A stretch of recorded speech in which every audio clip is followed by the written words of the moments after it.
Salut à tous, j'espère que vous allez bien. Aujourd'hui, je vous retrouve pour une vidéo un petit peu particulière puisque je ne vais pas essayer une voiture comme d'habitude, mais plutôt plusieurs.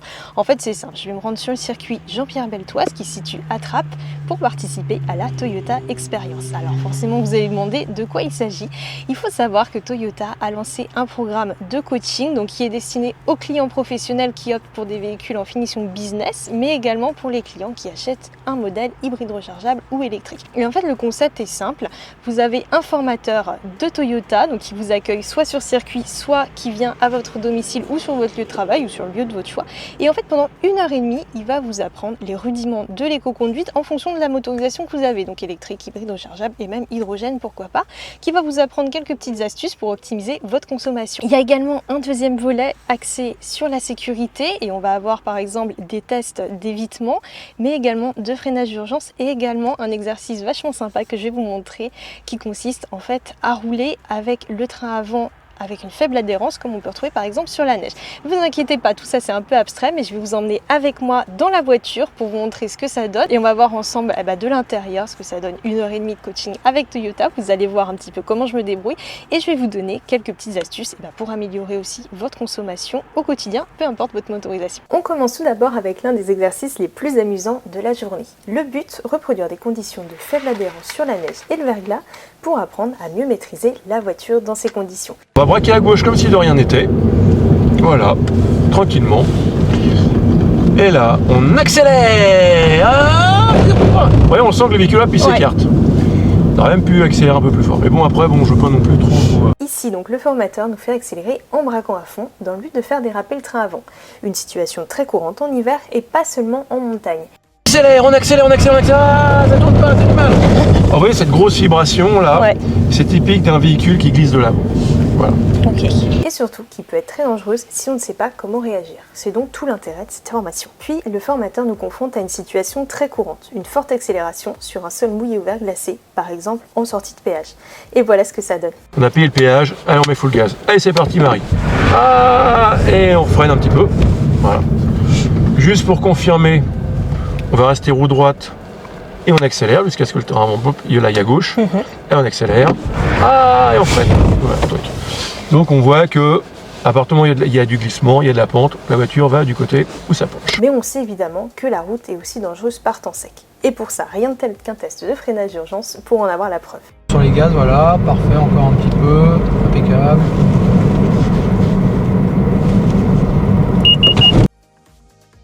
Regarde, t'es déjà à 5 dixièmes Marie, c'est très bien.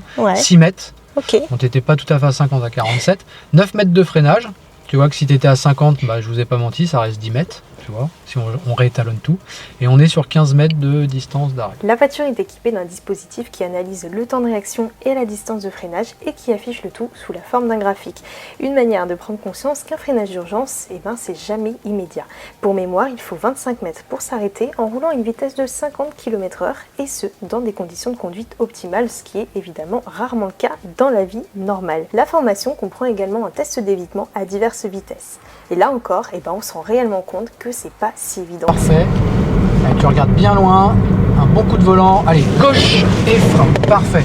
Surtout sur la route, car ce genre de manœuvre, on le sait, se fait dans l'urgence et surtout sans qu'on y soit préparé. Un autre aspect de la formation, d'ailleurs le plus important, c'est la partie dédiée à l'éco-conduite. Et celle-ci se déroule en 2 temps. D'abord, on effectue un court trajet d'une dizaine de minutes avec notre style de conduite habituel.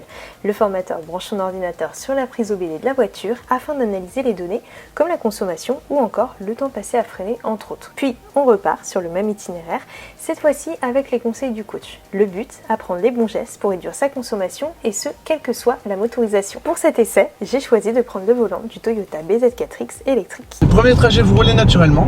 Le PC va analyser votre façon de rouler. Voilà. Enfin, ça reste un outil, moi aussi j'analyse. Et à la suite de ça, on viendra se stationner tout à l'heure et on va débriefer de votre façon de rouler.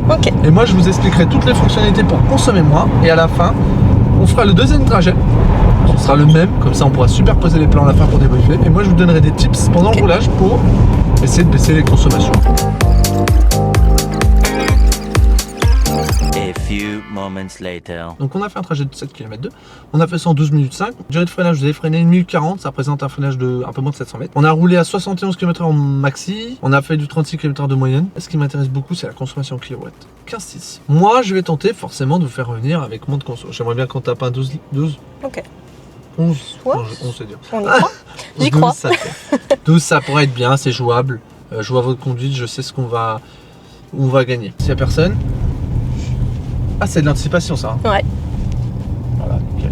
S'il n'y a toujours personne, on est d'accord, on y va. Et donc là, du coup, je vais vous demander d'accélérer. Là, maintenant, par contre. Ouais, maintenant. Plus fort, plus fort, plus fort. Faut vraiment y aller pour pouvoir lancer le véhicule. Ok. Voilà, encore. Voilà, très bien. Hop, sur. Et comme si qu'on aurait fait du vélo. Vous auriez fait la même chose en vélo. Oui, c'est vrai, ouais. Bah voilà, faut penser au vélo. Et après, c'est mieux que je Alors, laisse là, un peu de gaz ou... Voilà, laissez-vous ouais. couler. Là, tout à l'heure, on était à 20 kWh au 100. Là, à l'heure actuelle, on est à 3,9. Ah oui. Vous voyez, Ok. non mais le délire Ouais. de se dire, oh, mais C'est j'ai fou. accéléré quand même. Oui, mais au final, non, parce que on n'a rien perdu puisqu'on a stabilisé, on a anticipé. Tout à l'heure, vous faisiez de l'accélération constante, Ouais. des choses comme ça. Bon, on l'a vu, rouler en ligne droite quand il n'y a pas grand monde, c'est assez facile. Mais qu'est-ce qui se passe quand il y a un feu rouge? Donc là, j'ai niveau dit- anticipation, on est 0. Mais c'est normal. Ouais. Il était vert, bien vert. Qui allait croire que ça allait passer au rouge? Le côté négatif, c'est que par contre, on n'a pas rechargé puisqu'on a beaucoup freiné avec les plaquettes. Ouais. On l'a senti, la force de freinage était forte. Après, c'est comme ça. Ouais. Moi, j'aime bien quand ça se passe comme ça. Parce que je me dis que si on fait mieux, ce sera encore mieux Ouais, parce qu'on ça- a eu un trajet malheureusement pas tip top. Et là, c'est mieux de réaccélérer un peu Ah, on y plus va, fort. là, faut mettre coup. du gaz, hein. Ok. Ouais, parce que si c'est trop longtemps, Il y a le voyez, poids de hop, la voiture. voilà. toute cette masse, cette charge, on va la traîner longtemps. Donc c'est mieux de la lancer d'un coup Voilà, plutôt comme vous avez fait. que d'avoir le poids. Vaut mieux accélérer court plutôt que doucement longtemps. Ouais. Doucement longtemps, on va faire une consommation élevée puisqu'on va faire que du plus. Vous voyez là par exemple le one pedal, on l'aurait mis. Ah bah, Bah, j'aurais. ça serait pas bon. Bah ouais. Déjà on aurait été obligé de continuer à accélérer. voyez. Alors que la voiture essaye en plus de nous. Voilà. Et là elle recharge. Et là laissez-vous couler. Prochaine à droite. Mais l'anticipation, j'en Ouais. demande. Hein. J'en demande. C'est constamment 300 mètres devant moi. Ça nous Ça, fait c'est gagner mon- aussi en sécurité. C'est mon gros problème ça. Non mais ça se sent que dans la pratique on est mieux, non? Oui. Et je le on sens, sent ouais, que que- déjà vous pratiquez. On met du gaz, on y va.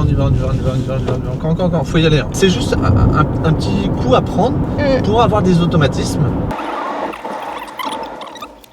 Si vous aussi, vous possédez une voiture électrique ou si vous roulez avec dans le cadre du travail, voici quelques conseils pour optimiser la consommation. D'abord, pensez à regarder loin et à bien anticiper, notamment les ralentissements, mais également les ronds-points ou les feux rouges. Pensez à accélérer franchement dès le démarrage pour vous mettre rapidement à la bonne vitesse. Évitez dans la mesure du possible d'utiliser le freinage régénératif en dehors des embouteillages, car cela risque de vous faire consommer un peu plus. Enfin, évitez de freiner ou faites-le de manière très douce, mais dans la mesure du possible, pensez surtout à lever le pied. Avec tous ces conseils, vous devriez largement réduire votre consommation et donc le nombre de passages à la borne de recharge, ce qui vous fera évidemment réaliser des économies très importantes.